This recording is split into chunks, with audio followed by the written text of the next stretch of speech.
Welcome to Research Business Daily Report, where market researchers come for news, insights, and commentary about their field. We provide them with knowledge and assorted other valuable information that can be impacting both inside and outside their current place of business. Today on RBDR, an examination of enterprise feedback management systems. This is one of the research world's most active new fields.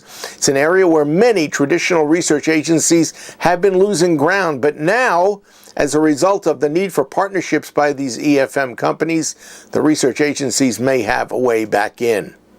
RBDR is sponsored today and this week by RFL's Video Testimonials Service, an offering that combines the effectiveness of video and the power of a customer's perspective, bringing your company's product experiences to life in a way that others simply cannot.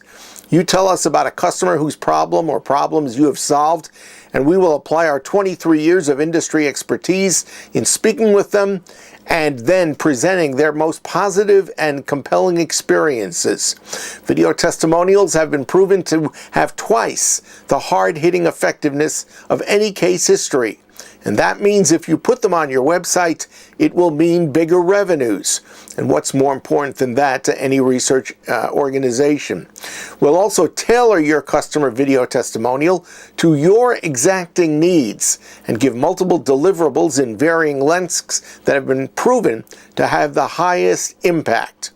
So let's discuss your situation, and we'll spell out for you how your organization can benefit from this service. You see my email address and my phone number, and I look forward to communicating with you, whichever one you choose.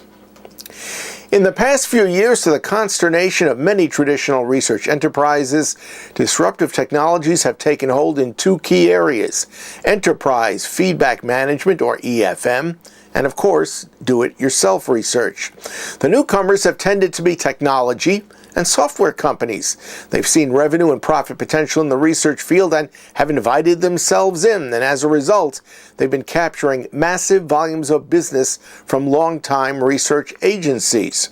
We spoke with Larry Bailey, a financial services marketing consultant for almost 20 years in the research field, first with TNS and most recently with Greenwich Associates. And he walked us through several areas. Number one, difficulties that research agencies have had in competing with EFM players, how client research organizations have had to adapt to use of these new industry entrants, as good as they are, and one of the newest trends, what EFM organizations are now seeking, which is partnerships with traditional researchers. In other words, a way back in for traditional researchers into the customer sat, loyalty, etc. field. Is it fair to say that the TNSs and such, one of the companies you work with, were kind of caught flat-footed by this new trend? Well, I think economically they were caught flat-footed. I think that they saw this coming, but for those companies, it's really a matter of how do you adapt to the real world and the changing world out there and utilize this to your advantage.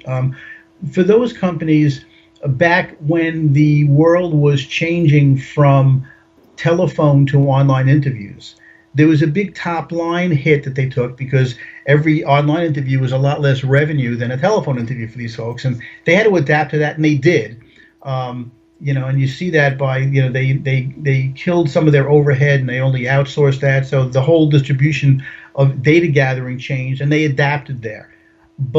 And many of them had systems that were home built, like EFM systems, that they use both in the customer sat world and the brand tracking world, that were really good systems. But the one thing that is generally true is that even large corporations who can isolate their product development folks and their entrepreneurial stuff away from the large bureaucratic centers of those companies, it's still hard for them to innovate the way a software company with a different kind of culture can innovate. The home-built system from a major research firm versus one built by a software company might be functionally equivalent.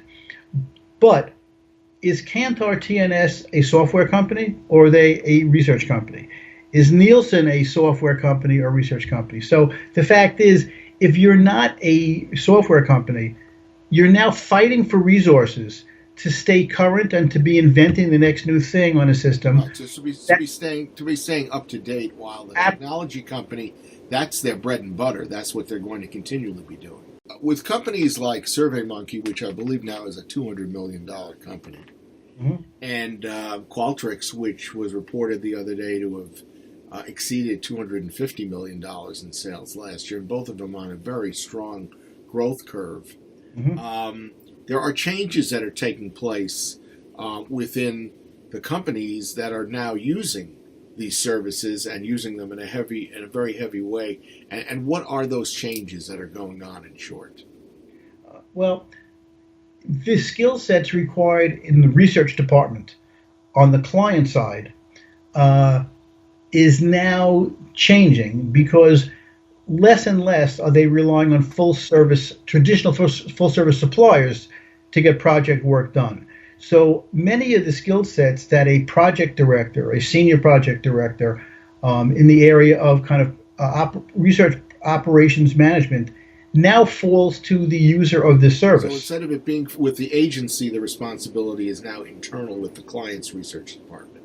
That's correct. And sometimes the research departments on the client side have appropriately skilled and trained people to do that properly. In many, many cases, from my experience, they don't. And they wind up requiring a level of support and service from these technology firms that in some cases is hard to get, not available, not planned for. And that's why these partnerships are often challenging. What's happening now is that for years, the research departments were trying to get, quote unquote, a seat at the table, be more consultative, be better at adding real business counsel to the leadership of their organizations.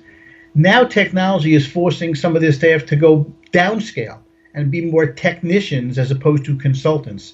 So you have, on one hand, the demand and need for the research departments to really be business partners when they are now adopting tools in the interest of saving money that are forcing a large part of their FTEs to be doing heavy lifting and not heavy analysis. And, it's often slow for organizations to retool their staffing to reflect the demands and needs of today. And most client research department staffs are compressing rather than expanding.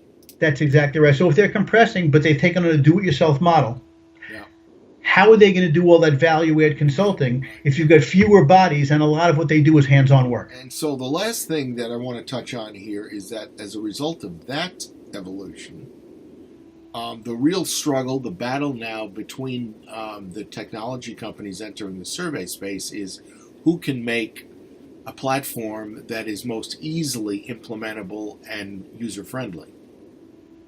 Huge. That's your Research Business Daily Report. We hope you have a great research day, and we hope that you'll join us back here tomorrow.